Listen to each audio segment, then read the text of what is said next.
ఇటువంటి 4 వ్యవస్థలను కూడా గుప్పెట్లో పెట్టుకొని దాన్ని అవినీతిలో సంపాదించినటువంటి డబ్బుతో మేనేజ్ చేసుకుంటూ అబద్ధాలను సృష్టించుకుంటూ ఈరోజు ప్రజలకు మేలు చేస్తున్నటువంటి ఈ ప్రభుత్వ విధానాల మీద ఎంత దారుణమైనటువంటి అబద్ధాలు రాయిస్తూ వస్తున్న ఈ చంద్రబాబు నాయుడు లాంటి వ్యక్తులు ఎందుకు కావాలి, అసలు ఎందుకు ఓటేయాలి ఇతనికి?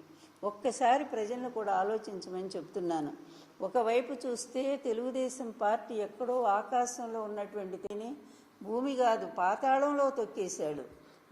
ఓటింగ్ శాతం అట్లా ఉంచండి, దాని గౌరవము, దాని విలువలు ఏ కాంగ్రెస్ పార్టీకి ఎగనెస్టుగా తెలుగుదేశం పార్టీని ఎన్టీఆర్ గారు ఆ రోజు స్థాపించారో అదే కాంగ్రెస్ పార్టీ గుమ్మం ముందు రాహుల్ గాంధీ చేత చివరి కాంగ్రెస్ జెండా కూడా వేయించుకొని ఆ వేదిక మీద చెయ్యి కలిపి ఆ పార్టీకి అట్లా తాకట్టు పెట్టాడు. మొన్న జరిగినటువంటి ఎలక్షన్స్లో కూడా తెలంగాణ ఎలక్షన్స్లో మొత్తం పరోక్షంగా కాంగ్రెస్ పార్టీని గెలిపించమని పచ్చ జెండాలు పట్టుకొని మరీ కూడా ప్రత్యక్షంగా కూడా గాంధీ భవన్కి పంపించిన ఘనత ఈ చంద్రబాబు నాయుడుది.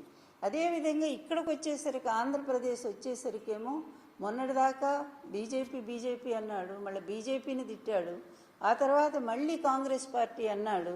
నిన్న బీజేపీ ఎప్పుడైతే మళ్ళీ 400 సీట్లు గెలుస్తున్నాం మేమని పార్లమెంట్లో పీఎం గారు చెప్పారో ఆ మాట వినగానే అప్పటికప్పుడే ఫ్లైట్ ఎక్కాడు, పోయాడు, ఢిల్లీ పోయాడు. అదేవిధంగా 1 గంట 2 గంటలో ఎవ్వరికి కనపడకుండా సీక్రెట్ ప్లేస్లోకి వెళ్ళిపోయి ఏం చేస్తే ఏంటంటే తెల్లారేసరికి ఒక సీ వాటర్ సర్వే వచ్చింది మనకి.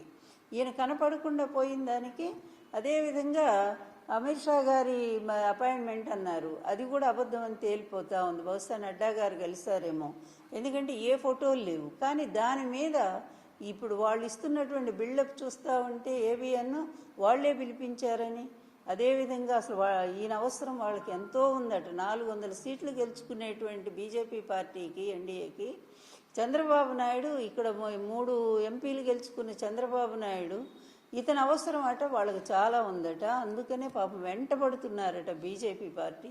కనీసం ఈ రాష్ట్ర నాయకత్వం పురంధరేశ్వరంటే ఇక చెప్పేదేముంది వదిన గారు. అందువల్ల చంద్రబాబు నాయుడు గెలవాలని కోరుకున్న ఆమె బీజేపీ కంటే తెలుగుదేశం పార్టీకి ఎక్కువ ప్రాధాన్యత ఇస్తున్న వ్యక్తి. అందువల్ల వాళ్ళెవరూ కూడా ఖండించకపోవటం దురదృష్టం. మొన్న పీఎం గారిని కూడా ఇష్టం వచ్చినట్టుగా ఆమె వచ్చింది ఈ మధ్యనే, కొత్త యాత్రికురాలి రాష్ట్రంలోకి. అది ఇలాంటి వాళ్ళందరూ కూడా వస్తారు. ఎందుకంటే నేను ఇదే చెప్తున్నాను, ఎలక్షన్లు వచ్చేసరికి సంక్రాంతి పండుగ వచ్చినప్పుడు వస్తూ ఉంటారు పిచ్చిగుంటల వాళ్ళు, అదేవిధంగా వీళ్ళు కాపాలికులు వీళ్ళు ఎవరో ఉంటారు, అదే వాళ్ళు వస్తారు. తర్వాత ఈ దొమ్మర వేషాలు వేసే వాళ్ళు వస్తారు. ఆ తర్వాత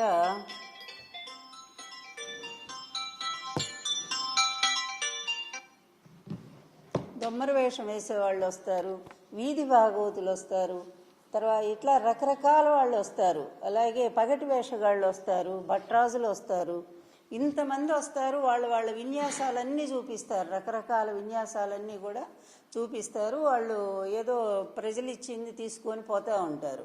ఈరోజు కూడా ఆంధ్రప్రదేశ్ ఎలక్షన్లు వచ్చేస్తుండేసరికి రకరకాల వేషగాళ్ళంతా కూడా తయారవుతున్నారు.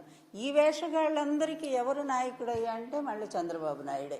ఈ చంద్రబాబు నాయుడు ఆడించేటువంటి పాత్రధారులు వీళ్ళంతా. సూత్రధారి అతనైతే పాత్రధారులు వీళ్ళంతా కూడా. ఇతను ఎటువంటి వాడు అంటే ఇతని అధికారం కోసం, ఇతని అవకాశవాదం కోసం ఎవరి కుటుంబంలోనైనా చిచ్చు పెట్టగలిగినటువంటి సమర్థుడు.